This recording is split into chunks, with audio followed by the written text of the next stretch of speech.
नमस्कार, मेरा नाम है संजय कुमार और आप देखना शुरू कर चुके हैं द एसडी न्यूज़। बिहार विधानसभा का बजट सत्र चल रहा है और आज तेजस्वी यादव फिर एक बार रामसूरत राय को लेकर फिर जोरदार हमला किया है। काला चिट्ठा लेकर फिर आज विधानसभा में पहुंचे और पत्रकारों से बात करते हुए उन्होंने कहा कि 64% जो मंत्री हैं कई उन पर गंभीर आरोप हैं और कई ऐसे मंत्री जो हैं 64 में से 14% जो मंत्री हैं उन पर गंभीर आरोप चल रहे हैं। हत्या, लूट, अपहरण जैसे मामले इन बिहार सरकार के मंत्रियों पर गंभीर आरोप उन्होंने लगाया है। और रामसूरत राय को लेकर उन्होंने एक बार जिस तरह से उनके स्कूल में शराब की पूरी खेप पकड़ी गई है उसको लेकर वो काला चिट्ठा लेकर पहुंचे और उन्होंने कहा कि अभी ही तुरंत हम विधानसभा पहुंचे हैं और स्पीकर यानी विजय कुमार सिन्हा भी अभी तुरंत पहुंचे हैं, उनके सामने ये सारा काला चिट्ठा हम रखेंगे। उन्होंने कहा कि रामसूरत राय के नाम पर ही स्कूल है, उनके भाई पर तो गंभीर आरोप है। क्या कुछ कह रहे हैं नेता प्रतिपक्ष तेजस्वी यादव, जरा गौर से सुनिएगा क्या कुछ कह रहे हैं। हमने ये भी बोला था कि हम लोगों के पास काफ़ी प्रमाण है और बिना तथ्यों के हम लोग कोई बात नहीं कहते हैं। हमने रामसूरत राय जी के बारे में कई जानकारियां आप लोगों को भी साझा किया। जरा मोबाइल पीछे कीजिएगा भाई। लेकिन कई ऐसी एविडेंस जो सबूत जो थे जो हम चाहते थे कि हाउस के सदन के पटल पर रखें, जिसको रखने का मौका नहीं मिला। कई बार स्पीकर साहब ने, अध्यक्ष महोदय ने हमको बोला कि अलग से पहले जब तक वो देख नहीं लेते कि तथ्य क्या है तभी आप अपनी बात रखें। उन्होंने तथ्यों को पेशकश करने की बात कही। तो हम अभी अध्यक्ष महोदय भी पहुंचे नहीं हैं, अभी पहुंचे हैं, जस्ट पहुंचे हैं। इसके बाद हम जाकर के सारी रिपोर्ट्स जो है अध्यक्ष महोदय को हम सौंपेंगे। जो हम लोग कहते रहे हैं कि 60% से भी ज़्यादा जो है मंत्री दागी हैं, अगर आप देखें तो ADR का रिपोर्ट है। जानी मानी एजेंसी और इसमें रिपोर्ट में अगर जाए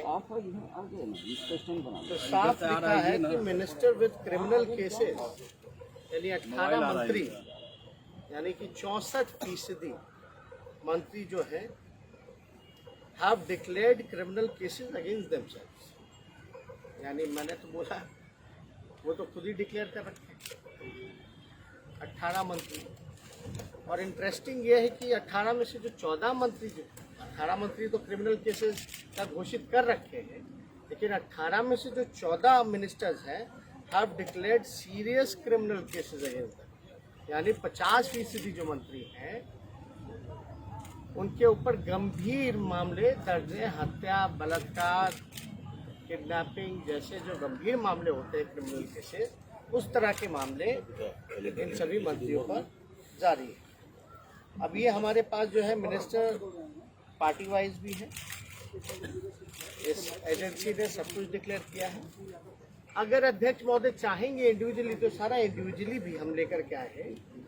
ये सब लोगों का अलग डेटा, अलग फिगर जो है वो अलग अलग मंत्रियों का अलग अलग डेटा जो उन्होंने डिक्लेयर किया। यानी एक बात साफ है कि हम जो आरोप जो लगाते हैं बिना तथ्यों के आधार पे नहीं लगाते। ये 64% आप देख सकते हैं, ये एक जाना माना अखबार ने भी छापने का काम किया है। क्या कर रहे हैं तो बिना तथ्यों के हम लोग नहीं बोल रहे। बाकी रामसूरत राय जी के बारे में अगर बात की जाए तो हम मंत्री जी को ये भी बताना चाहेंगे, अध्यक्ष महोदय को ये भी दिखाएंगे कि भाई ये स्कूल कैंपस है उनका, जिसमें रामसूरत राय जी जो है वो जो है संस्थापक है। साफ तौर पे यहाँ लिखा हुआ ये स्कूल के बाहर बोर्ड लगाए हुआ है। आप देखिएगा कि एक पारू के जो विधायक हैं उन्होंने बोला कि इधर मंत्री की पार्टी के विधायक ने भी कहा कि स्कूल तो उनका ही है। अब उनके निशाने पर भी मंत्री कई बार मंत्री के साथ उस स्कूल में जा चुके हैं। अशोक, हम बिना तथ्यों के हमने कोई चीज़ जो है हमने नहीं बोली। एक बगल में ही एक ज़मीन जो है बाईपास पे पकड़ी गई, उस पर थाना खोल लिया गया। अब सवाल है कि नवंबर से जब मंत्री का जब कैंपस जब खुला है तो वहाँ अब तक जो है थाना क्यों नहीं खुला? मंत्री की गिरफ्तारी की, मंत्री के भाई की गिरफ्तारी क्यों नहीं हुई? और मंत्री ने झूठ क्यों, सदन को गुमराह क्यों बोला, सदन को मिसगाइड किया गया? हमसे सबूत मांगा जा रहा है, काश मंत्री जी से सबूत मांगा जाता। तो और भी डॉक्यूमेंट्स है, FIR है, और भी क्या क्या जो एविडेंस है, सारी चीज़ें जो है हम स्पीकर को भी जाकर के अवगत कराने का काम करेंगे। ठीक सर।